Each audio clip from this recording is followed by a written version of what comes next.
हरे कृष्णा। राधे राधे। आप सभी का स्वागत है मेरे YouTube चैनल श्री राधा माधव रसामृत में। आज के वीडियो में हम वैशाख मास महत्तम के अध्याय 19 का पाठ करेंगे। तो आइए कथा शुरू करते हैं। सबसे पहले हम वंदना करेंगे हमारे गणपति जी की। हाथ जोड़ विनती करूं देवों के सरताज, भव बाधा सब दूर हो रिद्धि सिद्धि गणराज। बोलो गणपति महाराज जी की जय। अब हम प्रणाम करेंगे हमारे गुरुदेव को।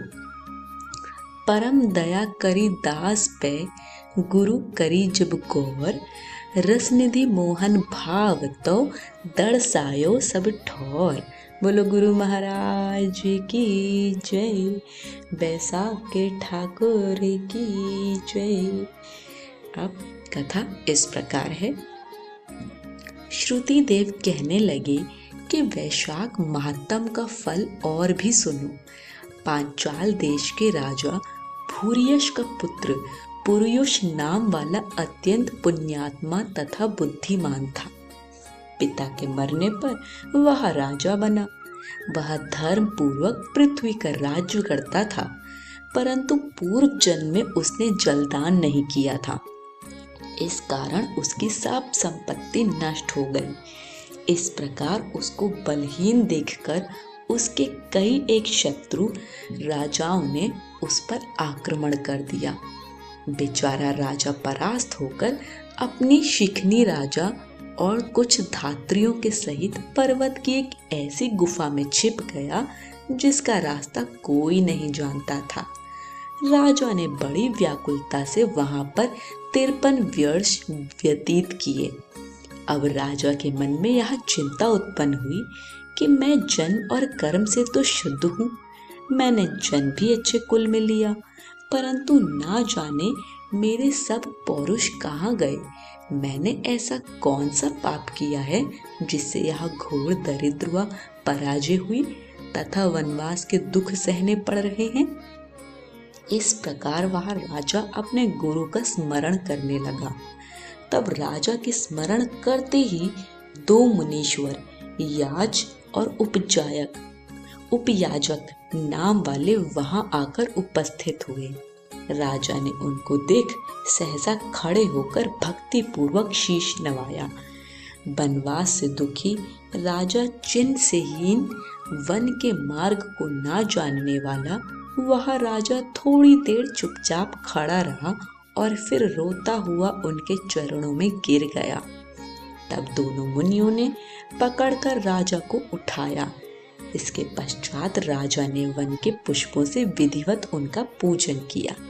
जब वह दोनों बैठ गए तो राजा ने बड़ी नम्रता से उनसे प्रश्न किया कि महाराज, मैं जन्म से तो शुद्ध हूँ, पितरों और देवताओं का पूजन भी करता हूँ, पाप से डरता हूँ, प्राणियों पर दयावान, गुरु की भक्ति में प्रीति रखने वाला हूँ, फिर क्या कारण है कि मैं ऐसा दरिद्री हो गया हूँ? मेरा सब कोष नष्ट हो गया, शत्रुओं ने मुझको जीत लिया, वन का वासी अकेला क्यों रह गया? मेरे पुत्र पौत्र भाई बंधु मित्र कोई नहीं रहा। मैं निष्पाप होकर राज्य कर रहा था, फिर भी मेरे राज्य में अकाल क्यों पड़ गया? इसका कारण आप विस्तार पूर्वक मुझसे कहिए। राजा के ऐसे वचन सुन थोड़ी देर सोचकर वह दोनों मुनि याज और उपयाजक कहने लगे कि हे राजन, तू अपने दुख का कारण सुन। पहले 10 जन्मों में तू अत्यंत घोर पापी व्याध रहा है। 10वें जन्म में भी तू बड़ा कठोर हृदय व्याध का जन्म धारण कर प्राणियों का वध करने में यमराज के तुल्य था।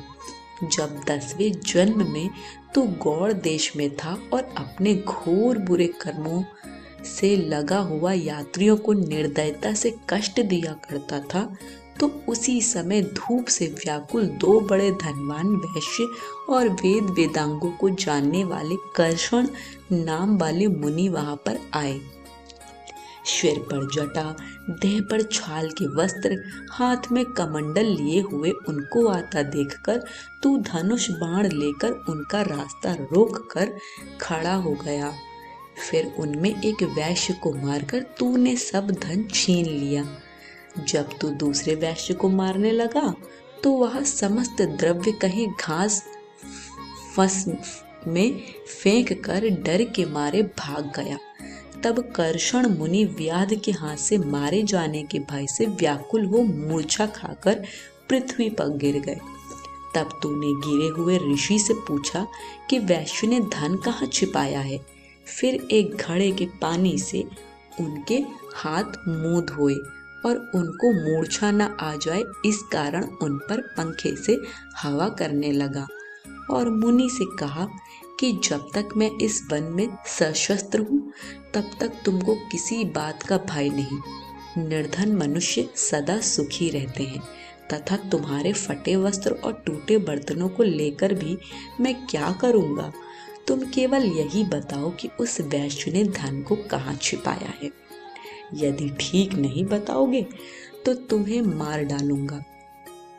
कर्षण बोले कि वैश्य धन को इन वृक्षों में फेंक गया है और स्वयं इधर भाग गया है। तब व्याध ने ऋषि से कहा कि निडर होकर सुखपूर्वक यहाँ से चले जाओ। यहाँ से थोड़ी दूर पर पक्के तालाब में निर्मल जल है, वहां जल पीकर और अपना परिश्रम दूर कर अपने स्थान को चले जाओ।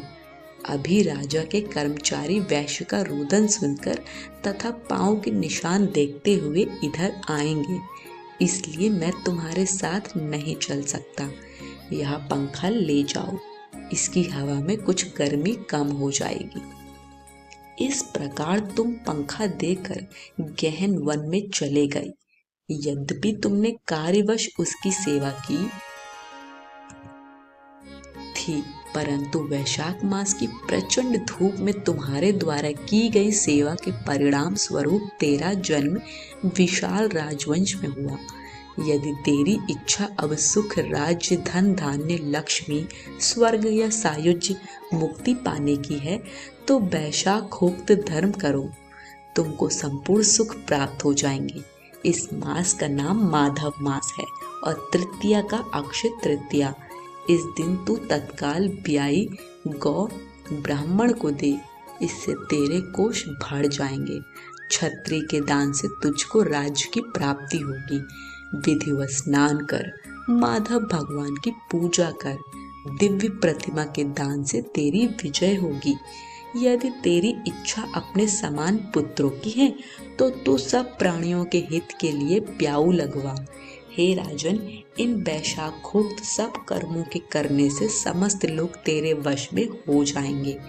इतना कह दोनों कुल पुरोहित, याज और उपयाजक अपने अपने घर को चले गए।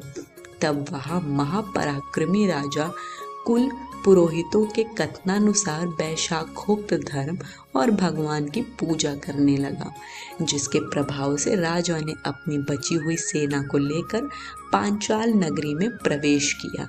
इस प्रकार पुरुष ने अपना खोया हुआ सारा राज्य पुनः प्राप्त कर लिया। आज की कथा यहीं समाप्त होती है।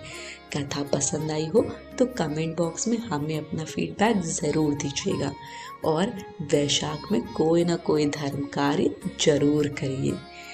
वीडियो को लाइक शेयर करें, चैनल को सब्सक्राइब करें। सभी को हरे कृष्ण, राधे राधे।